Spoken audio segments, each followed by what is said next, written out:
विदुर जी पूछते हैं कि महाराज आप ये बताइए, आप मुझे ये बताइए, सुखाय कर्माणि करो त्रिलोको न ते सुखम मन्यदुपारमं वा विनेत भूयस्तव एवदुक्तं यदत्र युक्तं भगवान् वदेन्नः। बोले महाराज आप मुझे ये बताइए कि संसार में सब लोग सुख के लिए कर्म करते हैं, सभी लोग सुखी रहने के लिए कर्म करते हैं, परंतु उनसे न तो उन्हें वो सुख मिलता है बल्कि उन्हें दुख ही मिलता है। तो सुख कहाँ है? अब आप ये बताइए कि सुख कहाँ है? तो तब मैत्रेय मुनि कहते हैं, हे विदुर जी, वास्तविक सुख भगवान के चरणों में। ये संसार तो दुखालय है, और तुम्हें पता है तुम कौन हो? तुम क्या भोग रहे हो इस संसार में? अरे तुम इतने परम ज्ञानी होने के बाद और फिर मुझसे प्रश्न कर रहे हो कि सुख कहाँ है? मांडव्य शापाद भगवान प्रजा संयमनो यमः। बोले तुम जो है तुम साक्षात धर्म हो विदुर जी, तुम साक्षात धर्म हो, तुम तो मांडव्य ऋषि का शाप भोग रहे हो। तुम्हें मांडव्य ऋषि का शाप लगा है, इसे तुम जो है इस को भोग रहे हो। कैसे लगा था विदुर जी को? धर्मराज उनको शाप। एक बार जो है किसी राजा का धन कोई चोर चुरा कर ले जा रहे थे, और चोरों ने राजा के सिपाहियों को आते हुए देखा अपने पीछे, तो उन्होंने वो धन जो है चुपचाप वहीं रख दिया जहां मांडव्य ऋषि का आश्रम था। अपने आप निकल गए, फंस गए बेचारे महात्मा। अब वो महात्मा को पकड़ के ले गए। राजा से बोला, महात्मा ने कहा कि भाई हमने कुछ नहीं किया। महात्मा अपनी जगह सत्य कह रहे हैं, हमने कुछ नहीं किया है।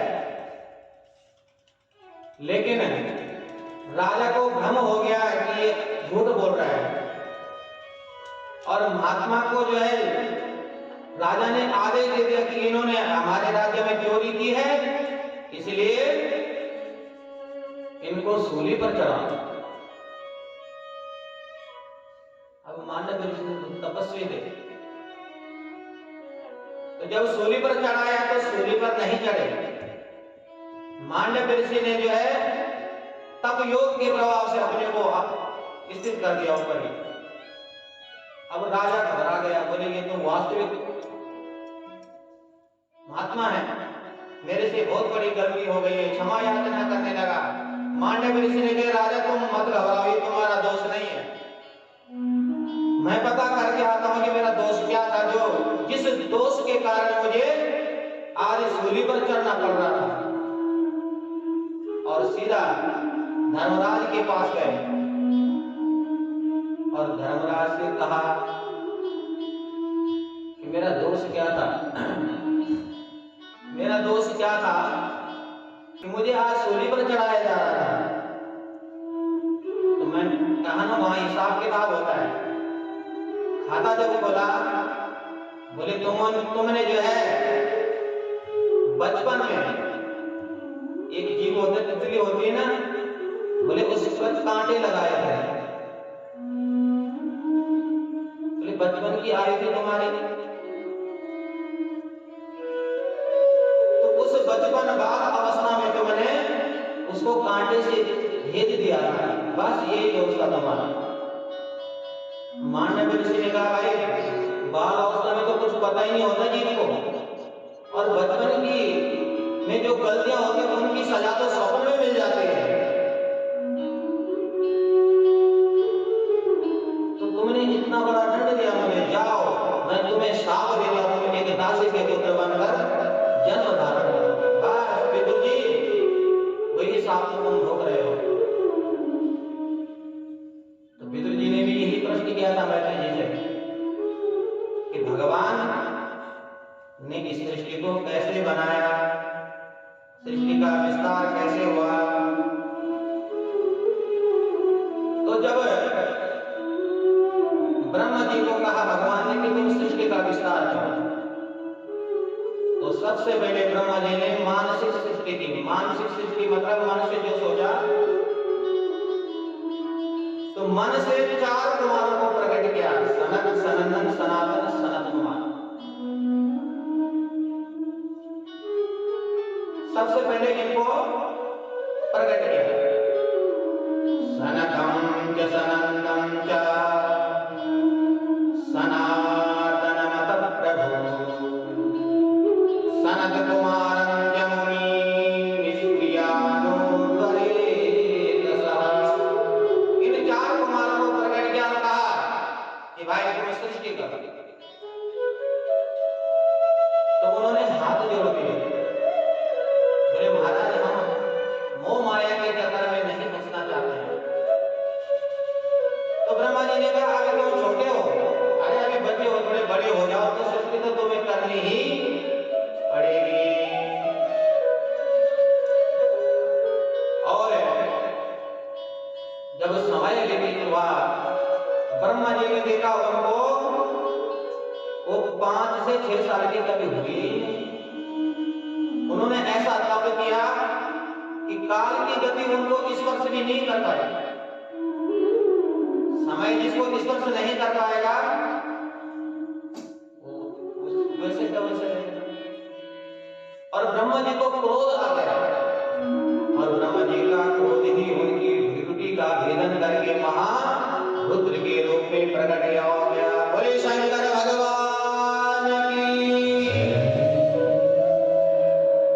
ब्रह्मा जी का क्रोध ही उनकी विकृति का भेदन करके महारुद्र के रूप में प्रकट हो गए।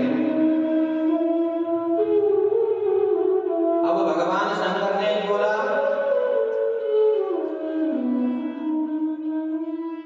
कि मेरे लिए क्या आज्ञा है, मेरे लिए मेरा क्या नाम होगा। तो ब्रह्मा जी ने कहा सबेरुरोद देवानां पूर्वजो भगवान भवा नामानि कुरुते धाता स्थानानि च जगद्गुरु। बोले तुम प्रकट होते ही रोने लगे, इसलिए तुम्हारा नाम रुद्र होगा, भगवान शंकर। तो क्या करना है मुझे? बोले सृष्टि। और भगवान शंकर ने ऐसी भयानक सृष्टि की कि ब्रह्मा जी घबरा गए। तो ब्रह्मा जी ने रोक दिया भगवान शंकर को, बोले ऐसी सृष्टि हमें नहीं करवानी। तो क्या करें? बोले तुम भी तपस्या करो। भगवान शंकर आंख बंद करके ध्यान में बैठे थे। और अब की बार ब्रह्मा जी ने अपने मन से सृष्टि जब की तो 10 ऋषियों को प्रकट किया। अब 10 ऋषियों के नाम सुनिए। मरीचि मुनि को अपने मन से प्रकट किया, और अपने नेत्रों से अत्रि मुनि को, और अपने मुख से अंगिरा ऋषि को प्रकट किया। पुलस्त्य ऋषि को अपने कानों से प्रकट किया, और अपनी नाभि से पुलह ऋषि को, और हाथों से क्रतु ऋषि को प्रकट किया, और अपनी त्वचा से भृगु ऋषि को, और प्राणों से वशिष्ठ ऋषि को, अंगूठे से दक्ष को, और अपने गोद से देव ऋषि नारद को प्रकट किया। हो गए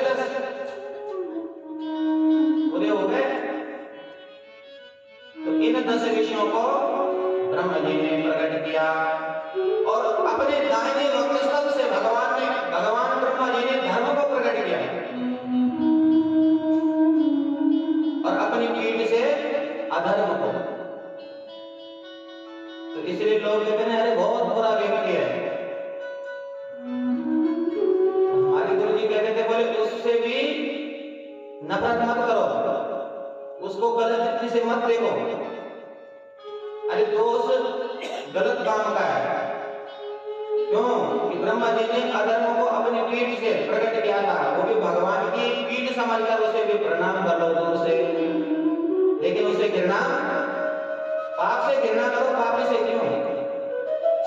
तो अधर्म को ब्रह्मा जी ने अपनी पीठ से प्रकट किया, अपने हृदय से कामदेव को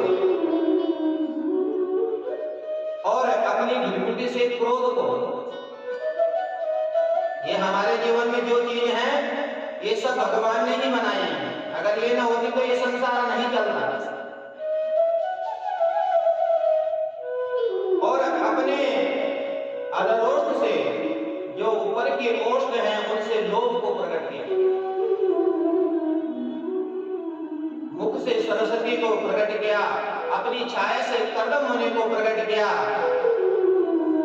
और तब अंत में वामांग से शत्रुपा और दक्षिण अंग से मनु को प्रकट किया। ये मानसिक सृष्टि है, अभी तक मानसिक सृष्टि चल रही है। तो